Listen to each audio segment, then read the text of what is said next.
Selamat pagi, siang, sore, dan malam Bapak Ibu dosen yang terhormat.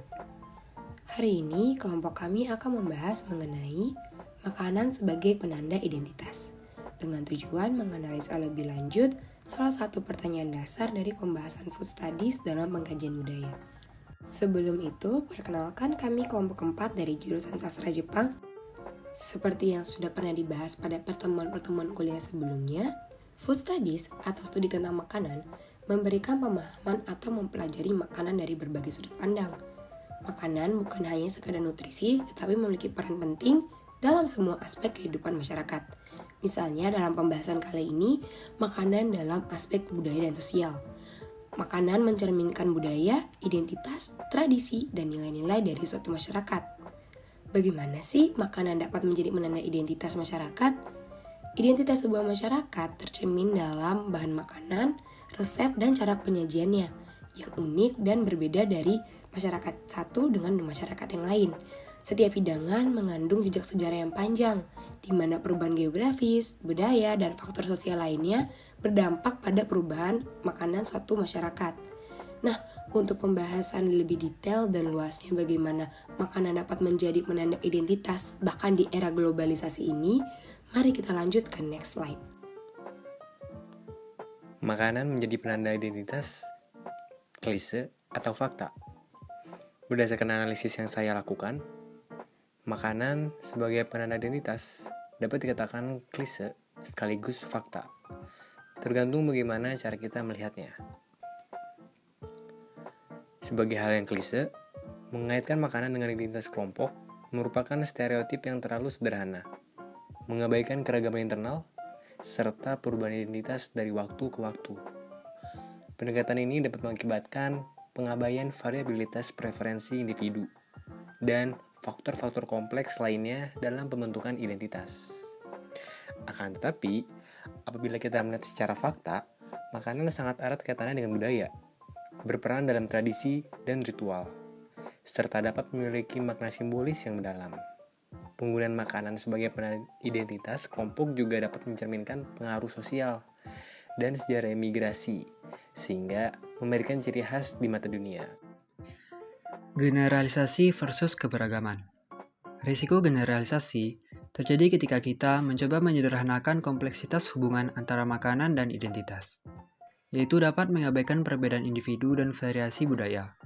Makanan memiliki konteks historis dan sosial yang kompleks, sehingga menyederhanakan hubungannya dengan identitas dapat menghasilkan stereotip yang tidak akurat.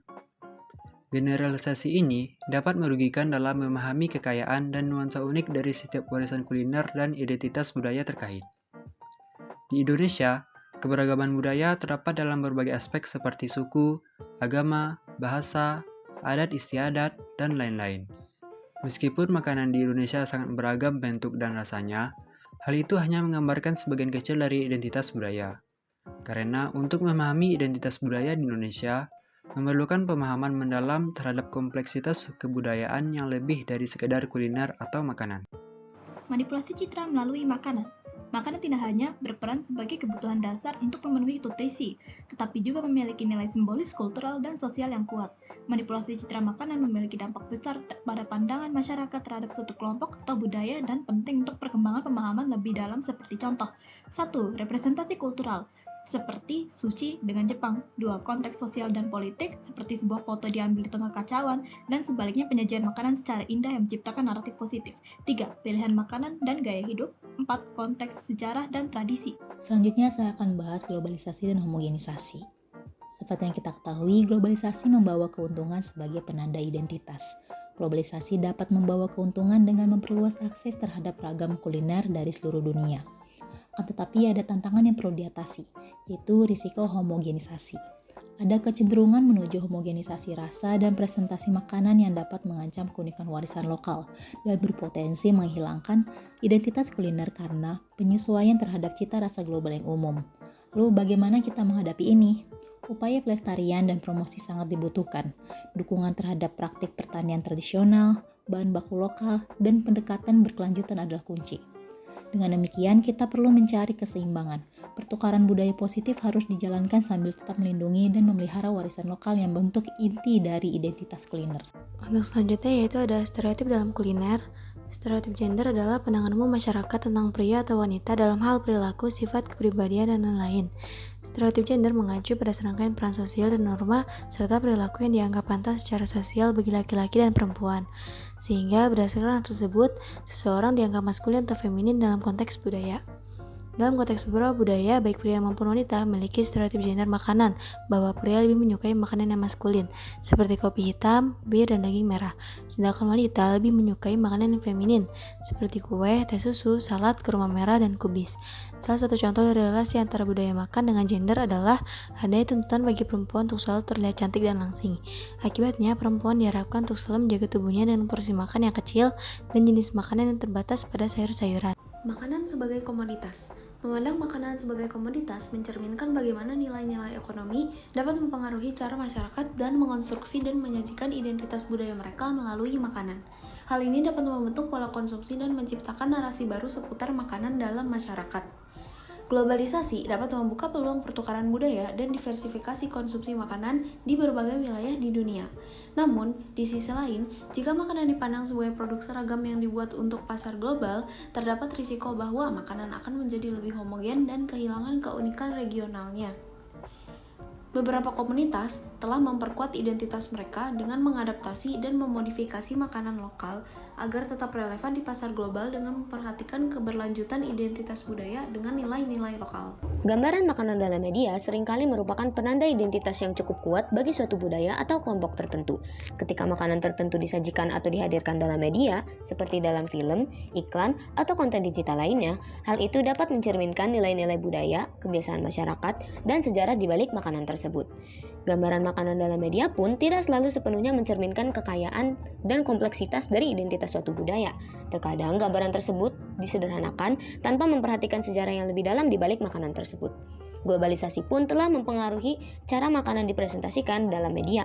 Makanan kini dapat diadaptasi dan disajikan secara berbeda di berbagai belahan dunia, sehingga dapat menimbulkan variasi dan campur aduk budaya dalam cara makanan tersebut dipandang dalam media.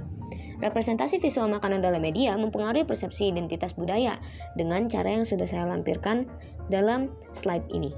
Selanjutnya, saya akan menjelaskan tentang konteks dan dinamika yang terdiri dari beberapa aspek. Yang pertama, aspek budaya. Makanan seringkali mencerminkan sejarah, nilai, dan tradisi suatu budaya. Setiap suku atau kelompok etnis memiliki jenis makanan yang khas dan menjadi bagian integral dari identitas mereka. Yang kedua, ada warisan keluarga dan tradisi. Di banyak keluarga, resep khas turun-temurun dari generasi ke generasi. Makanan yang diolah berdasarkan resep warisan ini menjadi simbol identitas mereka. Yang ketiga, ada geografi dan lingkungan. Makanan juga seringkali dipengaruhi oleh lingkungan geografis suatu wilayah. Dan yang terakhir, ada religi dan ritual. Dalam banyak agama, makanan memiliki peran penting dalam ritual atau perayaan keagamaan. Selanjutnya, dinamika dalam makanan sebagai penanda identitas juga dapat terlihat dari perubahan dalam pola makanan seiring waktu. Globalisasi telah mempengaruhi pola makanan di seluruh dunia, memungkinkan adopsi makanan dari budaya lain. Selain itu, makanan juga bisa menjadi titik sentral dalam proses integrasi budaya ketika seseorang dari latar belakang budaya mencoba mempelajari, bahkan memasak makanan dari budaya lain. Ini bisa menjadi wujud menghargai dan memahami keberagaman identitas kultural. Pertanyaan, seberapa akurat gambaran makanan dalam media sebagai penanda identitas? Yang terakhir, kesimpulan dari hasil analisis kami yaitu food studies memberikan pemahaman yang mendalam tentang makanan sebagai cermin geografis dan budaya suatu masyarakat.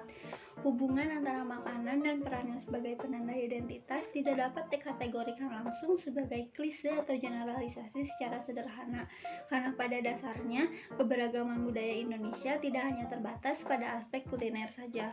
Namun di era globalisasi ini, risiko homogenisasi juga mengancam keunikan warisan lokal.